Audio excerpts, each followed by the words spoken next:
Gente amada, gente querida, sejam todos muito bem-vindos a mais um vídeo do Foco no Afeto. Hoje, como sempre, vou responder a mais uma questão de uma querida dentre vocês. Essa querida assistiu em algum momento um ou dois vídeos meus sobre cocriação. E o que falar daquelas pessoas que têm que entrar nas nossas vidas por resgate kármico?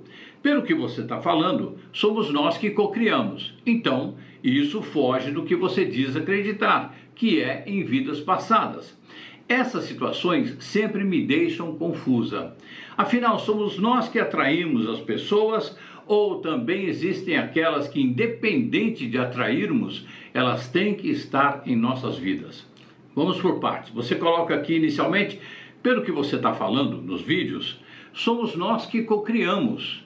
Então, isso foge do que você diz acreditar que é em vidas passadas. Isso foge do que você diz acreditar que é em vidas passadas. Minha cara, quando a gente faz a programação reencarnatória, a gente escolhe convívios com pessoas em relação às quais nós sentimos que temos que reparar alguma coisa, porque as prejudicamos em outras vidas, ok? Então a gente, na programação kármica, isso nos é lembrado e a gente opta, não, quero viver sim, nessa encarnação eu quero viver, ok? E aí a gente nasce, em algum momento a gente esbarra com aquela pessoa, não necessariamente ela está de mal com a gente, pode até ser um grande amigo, uma grande amiga, ou um parceiro afetivo, uma parceira afetiva, e ali no desenrolar da relação, acontecem aquelas diferenças que me levaram a destratar esta pessoa numa outra encarnação. E em conversas, em discussões, as coisas podem se tornar um pouco mais acirradas, né? Oposições não tão amistosas e uma situação em relação à qual eu não posso sair, não tenho saída, ok? Eu tenho que ficar ali por algum compromisso moral, contratual, enfim, eu tenho que ficar naquela situação. A isso a gente dá o nome de relações kármicas, ok? A gente não tem escapatória, não tem jeito. Isso não tem nada a ver com cocriação. Eu posso sim cocriar, gratidão ao universo por estar vivendo as minhas relações kármicas da forma mais amorosa que existe. Sou grato e estou aberto para mais. E isso sim, como eu vou viver aquela situação kármica, eu posso escolher. Eu posso viver aquela relação kármica absolutamente revoltado, inconformado, estúpido, agressivo. E posso viver aquela relação kármica de uma forma amorosa. Aliás, independente de cocriação, o saudável é isso. Qualquer situação que você tem em relação a uma pessoa, uma situação desagradável, boa também, mas estamos falando aqui daquelas desagradáveis que geram os contratos kármicos, a gente precisa estar com o amor na frente. Aliás, em qualquer relação, a gente precisa estar amoroso, amor à frente. Ah, mas a pessoa começou a me destratar, a pessoa começou a me provocar, a pessoa começou, enfim, a ser extremamente inconveniente. Eu vou permanecer na minha posição digna, porém amorosa. Eu vou para a distância saudável, se for possível. Às vezes a distância física saudável é impossível. Mas então eu vou partir para a distância saudável em presença. Tem um vídeo sobre isso, distância saudável em família. É praticamente cativeiro, não é? É possível. Aí eu preciso ser muito econômico nas minhas críticas, nas minhas maledicências, o que é absolutamente terapêutico, não é? Isso ajuda, é uma boa musculação para a gente subir o nível da consciência, não é? Por quê? Quanto mais eu evitar situações conflitantes ou que estejam perto do conflito, ou seja, situações que eu chamo que estão em rota de colisão, porque uma situação kármica, ela está sempre em rota de colisão, a gente precisa sempre corrigir para não estar em rota de colisão. O tempo todo a gente precisa estar atento. Okay? É cansativo, mas é um grande exercício, é muito saudável para a gente mesmo, como crescimento, como amadurecimento emocional. A gente acaba desenvolvendo a inteligência emocional quando age dessa forma. É muito saudável. Muito bem, então, entendendo essa questão kármica como ela de fato é, ou seja, eu não posso cocriar que acabou o karma, não, porque isso não acabou. O que seria o karma? Não é um contrato para eu levar a paulada da pessoa, para eu sofrer, não é. É para eu ajustar. O que eu deveria ter feito na outra vida? Não maltratar, não destratar, ok? Então o que eu vou fazer? Vou ajustar, vou tratar bem, eu vou ajustar amorosamente a relação. Mesmo a pessoa estando reativa, chata, etc e tal, eu vou chegar com amor, na distância saudável. Eu não preciso me submeter a um posicionamento indigno em relação à pessoa. Não preciso. Se a pessoa me constrange o tempo todo, eu posso ficar perfeitamente na minha. Ah, você vai ter que fazer isso porque afinal, digamos, eu tenho uma obrigação ali que a pessoa sabe que eu não curto muito, então ela implica comigo. Ela tem uma memória, talvez ela esteja ali ressentida do que aconteceu com ela numa outra encarnação. É preciso que eu entenda que eu preciso ajustar, trazer a amorosidade para a relação, coisa que eu não fiz numa encarnação passada. E mesmo não acreditando em encarnação passada, mesmo acreditando em nada disso de espiritualidade, sim, é o meu dever como ser humano integral, não é? Em estado de excelência biológica, trabalhar o tempo todo para harmonizar, pelo menos da minha parte, as relações. A pessoa pode estar reativa, xingando, eu preciso estar amoroso ali, o quanto possível. E esse possível vai aumentando. A capacidade de eu interagir amorosamente vai aumentando de acordo com a forma que vou tratando essas relações e que haja conflito. Independente de ser karma ou não ser karma. Não precisa acreditar em reencarnação, não precisa acreditar em reajuste de vidas passadas, é simplesmente cumprir aquilo que a minha excelência biológica diz, que é o que a nossa excelência biológica diz. Nós somos colaboracionistas, cooperativistas, generosos, afetuosos e amorosos. Ah, mas dependendo de com quem eu estou me relacionando, não dá para ser amoroso não, generoso, pelo amor de Deus, eu sou besta. Enquanto eu pensar desse jeito, que eu sou besta de tratar bem alguém, eu vou ficar parado naquele nível ali. E aí o outro manda em mim, porque o outro me distrata, aí eu saio da minha excelência, do meu centro, e passo a distratar o outro. Já não sou eu mais, já não estou alinhado, ser e ego aqui. O ser é minha mente, o ego mental, eu já estou fora de mim, ok? Então essas relações kármicas, elas nos põem à prova. Ou seja, eu preciso treinar, voltar para mim, permanecer em mim. Fui xingado, fui ofendido, fui não sei o quê, fico em mim, amorosamente, sabendo que aquilo que o outro fizer em relação a mim não altera o que eu sou. Quando a gente percebe isso, a vida muda, o padrão de vida muda, o padrão energético, a leveza com que a gente vive muda para melhor. E isso é um treino, cada um de nós está num estágio desse treino, ok?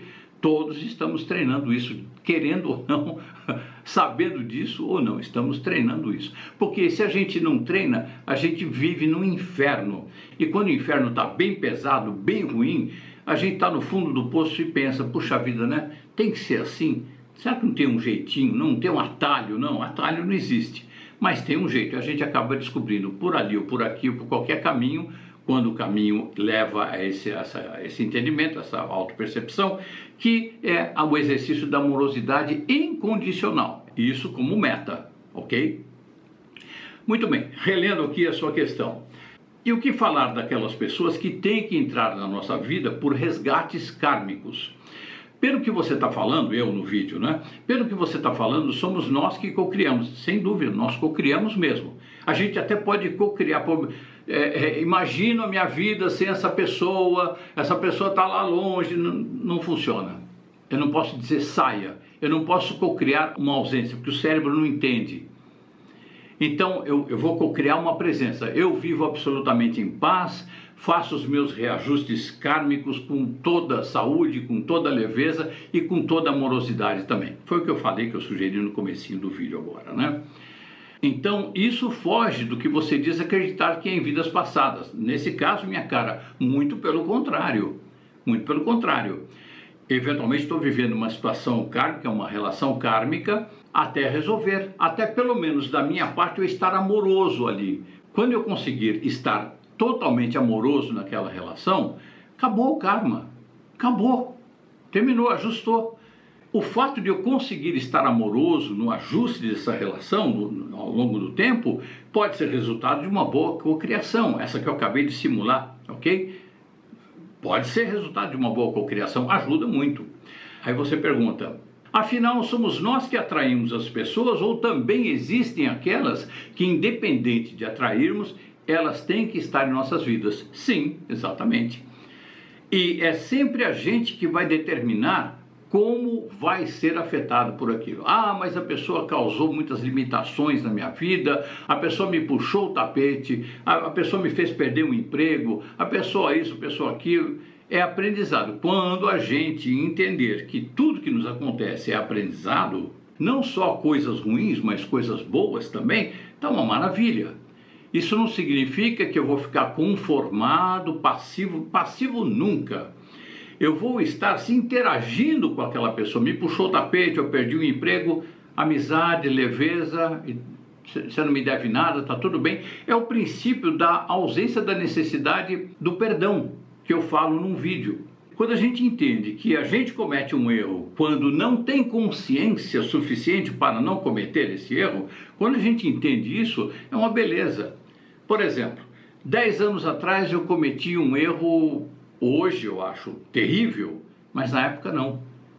Na época eu achava que aquilo era natural, é assim que eu tenho que agir.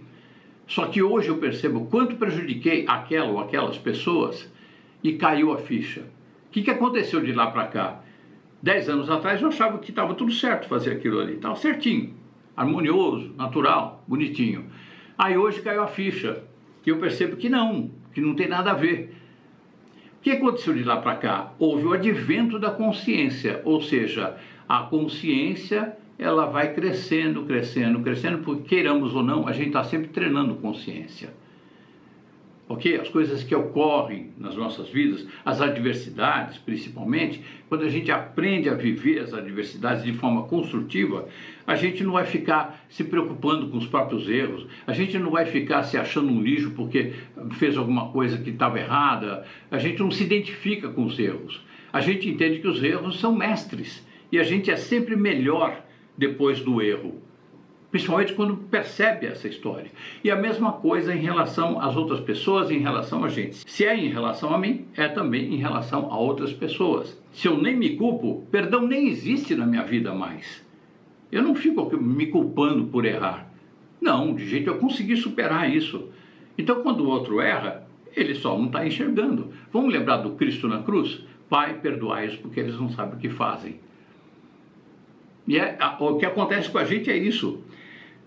Mas, olha, veja bem, gente, às vezes uma pessoa que é formada, pós-graduada, tem doutorado numa determinada matéria, comete um erro que prejudicou um monte de gente propositalmente. O que as pessoas falam? Essa pessoa tem que ser punida a pior punição possível, porque tem consciência. Olha só o estudo que a pessoa tem sobre a matéria. Isso não quer dizer consciência. Porque o estudo vem de fora para dentro. Não necessariamente aconteceu o download para o coração, porque quando vai para o coração, instala na vida. Aí sim tem consciência. E como é que a gente faz a conta? Tinha consciência ou não tinha consciência? Se fez, é porque não tinha consciência. Se não fez, é porque tinha consciência. Percebe? A pessoa tinha instrução. Instrução é uma coisa, é de fora para dentro. A consciência vem de dentro para fora. Virou cultura da pessoa. Virou filosofia de vida para aquela pessoa. Então, a gente, quando está vivendo uma relação kármica e está sendo assediado, está sendo humilhado, está sendo perseguido por alguém, vamos entender por aí, que tal? A pessoa não sabe o que está fazendo, ela está me convidando para briga o tempo todo. Na hipótese de eu não saber também o que eu estou fazendo, eu vou brigar. Aí fica aquela relação de não sei quantos anos... A vivência da experiência do livramento kármico. Agora, quando um dos dois sabe, a pessoa já pensa, estou aqui vivendo uma relação kármica, então deixa eu entrar com amor. Eu entro com amor em toda e qualquer relação, mais ainda numa relação que eu estou percebendo que é kármica. Então, eu não sei o que eu fiz, não tenho memória da outra vida. Se foi a pessoa que fez algum mal para mim, ou eu respondi com vingança, não sei o que foi. Se eu também prejudiquei a pessoa inicialmente, não sei. Mas por via das dúvidas, eu vou viver aquilo amorosamente. Sempre, sempre amorosamente. Pronto. No momento em que meu coração estiver limpinho. Você tem ódio daquela pessoa? Não. Você tem raiva da pessoa? Não. O que você tem em relação àquela pessoa? Tenho admiração por ser um ser humano. Não sei o que aconteceu entre nós, mas eu sei que a saúde é a relação amorosa. E eu, pelo menos, da minha parte, estou amoroso em relação àquela pessoa. Você tem instinto de vingança? Não. Tive, mas não tenho mais. Tá limpo, o coração tá limpo, tá leve. Pronto. Com isso, eu cresci em consciência. E o resultado do crescimento de consciência, gente, vocês que já viveram em alguma instância, em alguma dimensão, o crescimento da consciência, sabe que é uma libertação. A cada coisa que você aprende é uma libertação que você tem, ok? E aprender uma questão tão central dessa, tão estrutural dessa, como relação kármica, meu Deus do céu, é um grande alívio, não é? Minha cara, essa é a resposta que eu tenho para dar a você. Espero que traga alguma luz aí para você, tá bom? Quero agradecer muito a sua presença aqui nas minhas redes sociais. Quero agradecer demais também a sua pergunta e principalmente a sua preciosa energia. Como sempre, quero estender a minha gratidão aqui a todas essas pessoas encantadoras que frequentam aqui as minhas redes sociais, deixando uma energia amorosa aqui que é de derreter. Boa meditação para nós, porque é ela que nos liberta. Foco no afeto.